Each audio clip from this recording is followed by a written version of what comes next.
Back on Michael, you're listening to The Michael Dresser Show. Dianne Bischoff James with us, an actor, an author, and an entrepreneur who helps others recognize and connect with their own personal power and their potential. She's a dynamic motivational speaker, charismatic broadcast personality, acclaimed performer who encourages audiences to create a reality, I can say that word, that it's prosperous, deliberate, and meaningful.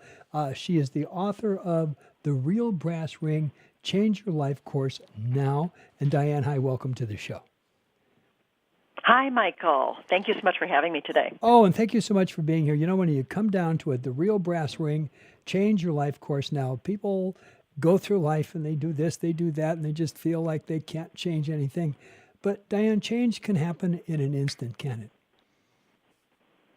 Oh, absolutely. Definitely. When did you become aware of this? You know, the book in and of itself, obviously, there had to be that time in your life where you saw things differently, and then that cathartic, that aha moment came, and you realized that life didn't have to be the way it was. Where was that for you? Well, for me, it started when I was about 38. I was pursuing the American dream the way they told me to. I followed all the scripted messages from my youth, which was, you know, work till you drop, get the big education. So I went ahead and got a master's from Northwestern, and I was told I had to get one of these big careers. So I pursued my own marketing consulting business and was very fortunate. I was very lucky. I was told I had to get married by a certain time. So I did that. I marched right off, and I got married on time, you know, by the time I was 28. Sure. I was told that you have to have kids and do all that. And so I had the kids, and I had the big mini mansion across from the lake, and I had all the cool stuff, you know, that we're supposed to collect.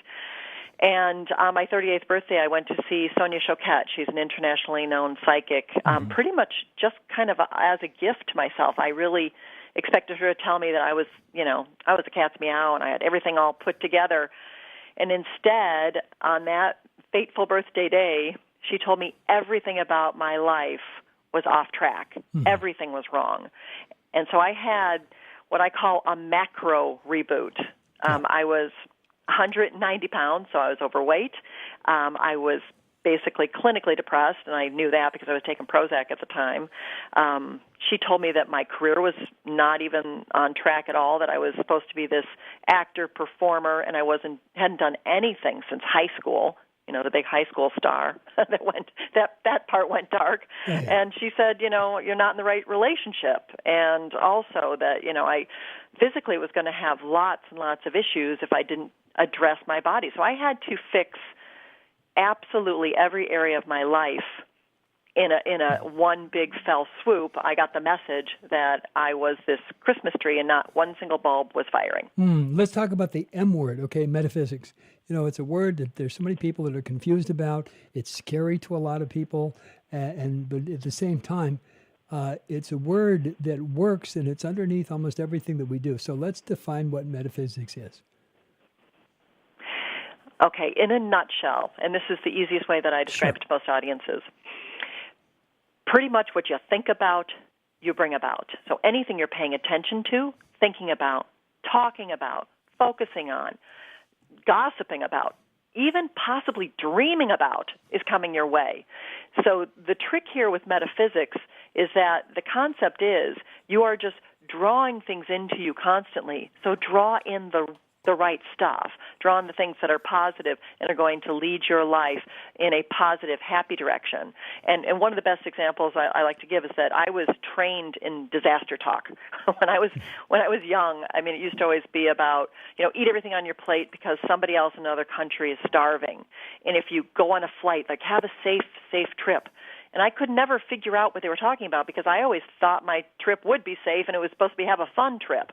So it's about minding your words, minding your thoughts, and trying to attract to yourself everything that is in your authentic, positive life plan. So basically, it's over and above the physical. All that energy and all those things. Okay. The one thing, when I was a kid, I used to hear that all the time. You know, people are starving in Europe, eat everything. And my answer was always the same. Name somebody. Stop that My real question quick. was, how are you going to get the food to them? Stop that real quick. But okay. But pragmatic metaphysics, I think is very important. The word pragmatic in and of itself is just logical. We can hear things that go over and above what we believe that's attainable for us in this life, that's out of our reach, something we can't wrap our mind around. But that's the whole key. All of this it's down to earth, isn't it? Oh, absolutely. And the part about it that I really thought I'm going to come up with my own term for a new science. So I'm half hippie, half yuppie. I have all the background and all the business background. I have clients of Fortune 50 companies, and then I have this voracious appetite for everything that has to do with understanding self, spirituality. My background is in psychology and philosophy. So I was trying to put the two together because I like the stuff that works, Michael. I'm not really into a lot of the woo-woo aspect of spirituality, which I know can turn off some people. Sure. I like to be the guinea pig, and I try and test everything I can put my hands on, things that help you be who you really are, be clear about what your authentic self is and that purpose and plan that we came here to fulfill, and to take the steps that are helpful, practical, and efficient to get there, and also remove all the shadow, the part that's all the stops and the blocks that are keeping us, based on fear mostly, from living the life that we came here to live. And I had to cover all of those on most of the avenues that any roadblocks that you can run into, I ran into them. And I had to cross over the hurdles, jump up to the other side, and create this whole new life for myself, starting at almost 40 years old. Mm-hmm. One of the things that happened to me, which I think was really strange, years ago, there was a particular car that I wanted, or a car like whatever it was. And I used to go get these auto magazines, and every time one would come out every week, I would go to the section where these particular cars were. And I would hone in on the one I wanted. And I wasn't doing anything about drawing anything to me. I was just looking, and every one of those cars were way above the price that I could afford for a car at the time. And so one thing happened. I went over someplace, and I ended up buying a car. And I drove home, and about a week later, I'm in the garage, I'm cleaning the car up, I'm standing there, I'm looking at it, and I almost fell down. It was the same car that I had been looking at for months. Well, see, that's pure law of attraction right there. Absolutely. You're attracting it with every cell of your body. I have found that manifesting or attracting in that fashion is like playing in the chemistry lab at school. You get to add a little bit of, you get all these different elements, how you feel about it, your energy towards it, what you're thinking about it, your actions, your communication. Everything together is kind of like the little Bunsen burner we used to have when you bubble things up and decide whether you're going to burn the room down or not. Well, I found that if you put all those elements together and you keep everything aligned, manifestations or whatever it is you're trying to get, the answer is always yes.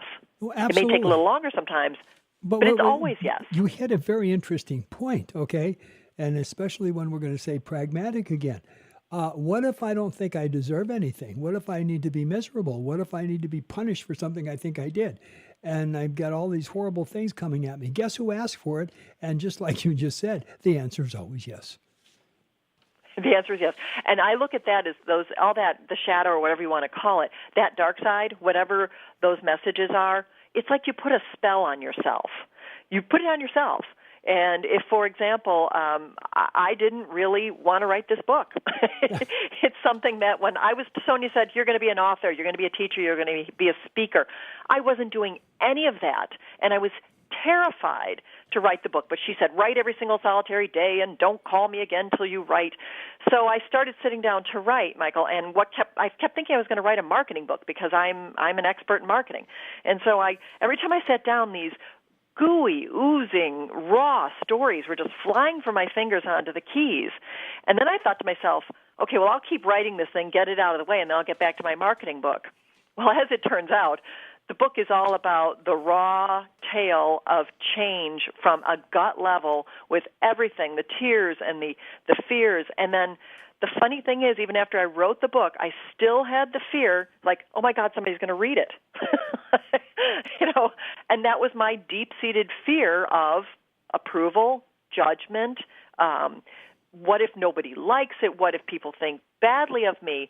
And because that was one of my huge life lessons. And in learning these life lessons, when you can walk right through that, the smoky, scary part, on the other side, you get to realize if just one person likes it or if nobody likes it, I did it for myself. And so I had to move through fear on all these different levels, and there's a million things that we're afraid of. And it was moving through that with the just being persistent and daily being accountable to myself and also just fulfilling it that allowed me to change every aspect of my life and lose 55 pounds and keep it off. And I changed my relationship, and now I'm in a heartfelt, loving relationship. I'm a SAG actor, and I was also able to take a body that they told me I'd be in a wheelchair by the time I was 60 if I didn't make some changes.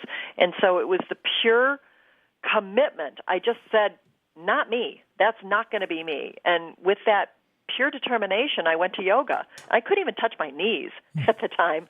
And I just said, I'm going to commit to this for 2 years, and I'm not going to stop no matter what. And if in 2 years it doesn't work, well, then I'll try something different.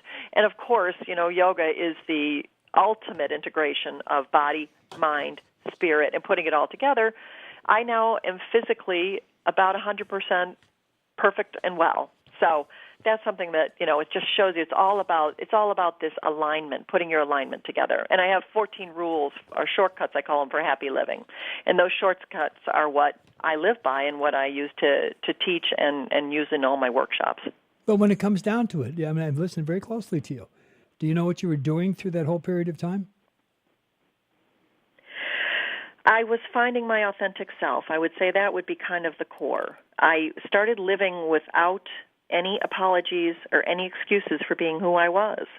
And that was a huge shift for me, because we were professional stuffers. I figure we have a rug somewhere in the house where everything was swept under it, and it was about 25 feet tall, because Sure. we were never allowed to feel. You couldn't talk about things. We couldn't, everything was a cover-up.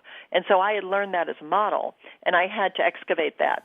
And it took 10 years. It took 10 years. But the book is all about getting through the mucky part and getting to the joy. Okay. And that's exactly what I found. So I'm very, very fortunate. I'm going to give you an answer to that. And when I said, you realized what you were doing, if you're ready, it's a good thing I'm not there. You throw a chair at me when I tell you this. All right. You were marketing. Think about that. What is sales? Sales is offer and acceptance. And what you were doing is you were making the offer to yourself until you finally accepted it. You were marketing yourself. And that's what we do constantly. Very true. Very, very true.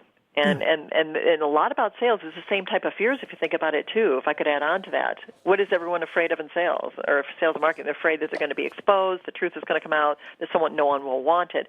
But when you commit to your own product, let's say if it's a product, or if you commit to yourself, it's a natural win because you attract back because your own energy is so positive. Dianne, most people don't know what they're selling. And that's really what comes down to it. When you were marketing, you had one thing and one thing only that, quote unquote, you were looking for. And I don't care if it's a product, it's a service, it's a whatever. The only thing people buy is an answer, a solution to a problem. And that's realistically what it comes down to. It's not, it's not the product itself. It's not anything tangible, physical. It's an answer to something. And whatever that product is, it is a delivery system to an end result. And that's realistically what we're dealing with. You were looking for an answer. We all look for answers. And better yet, everything in and of itself is around solution. The car that you drive is a solution. The house you live in is a solution. How about the chair you're sitting in right now, or maybe even the telephone you're using? All of these things, they're an answer to something, aren't they? And when you really come down to it, absolutely, that's what we look for. And then when we get the practical, that pragmatic way to get it, and it's realistic, and we can wrap our arms around it, we got it. Totally agree. And I think with a personal solution, I think a lot of people, what I've found, that they have regret. They have regret that there's something they wanted to do, a risk they wanted to take, a place they wanted to live, some activity they wanted to participate in, and because of those blocks and stops of themselves, they don't fulfill any of that. And those are the people that don't usually feel that's the problem. The problem is I don't have what I wanted, or is this all life is about, or is this all I'm going to ever get? Am I going to have this empty heart if I'm going to be alone? All those things are pretty much, as we said, kind of the self-fulfilling prophecy of not really knowing your true self, owning it, or looking for the solutions, which is, and there are many, many, many opportunities to find those types of solutions. There's healers and people who are just good coaches and a lot of things that I do mostly for myself now. I don't really look too much to the outside anymore because I have some of the tools in my toolkit, most of which are shared in the book as well. Wonderful. Now, we're just about out of time, so let me ask you this. Is there a website we can find you at, get the book at, and follow along with everything else that you're doing? Yes, absolutely. The book is on Amazon. It's called The Real Brass Ring. It's on Amazon.com, and also I have a website. It's called LiveYourEverything.com. I created it as a sanctuary for midlife transformation, and we're inviting everyone to sign up on the email because we're going to be posting all types of information, references, resources, tools for health, wellness, anti-aging, beauty, and for overall well-being. And it's something that we're going to make a very robust, hopefully a tremendously helpful site for everybody. So it's at liveyoureverything.com. Okay, quick question. Did I, in the bio when I was introducing you, did I say that you have a talk show? I don't have a talk show, but I have a second book coming up right behind this one, and it'll That's be all close. the tools and the tactics. They'll be, close enough. They'll be coming up very soon and at the end of this year. First mistake I've ever made in my entire life. I don't know if I can deal with this. Hey, by the way, thank you so much for being with us. Sure. Thank you so much for having me. Oh, take care. Bye-bye. Bye.